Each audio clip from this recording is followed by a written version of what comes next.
How to use images with ChatGPT-4. Hey everybody, welcome to the channel. In this video, I will guide you on how you can use images with ChatGPT-4. So without any further ado and delay, let us get started with today's video.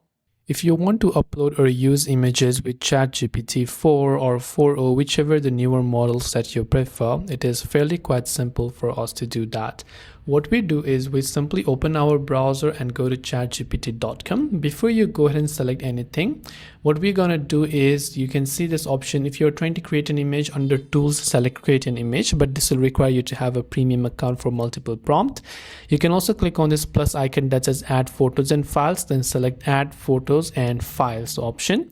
Now you can simply go ahead and then choose to select the image. Now you can give it a prompt, whether you want to refine this image or you just want to select and edit it out, do something about it, then you will be able to change this image to something else.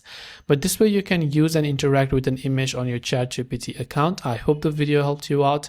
If you have got any questions, do feel free to leave them down below. Thanks for watching and see you soon in the next video.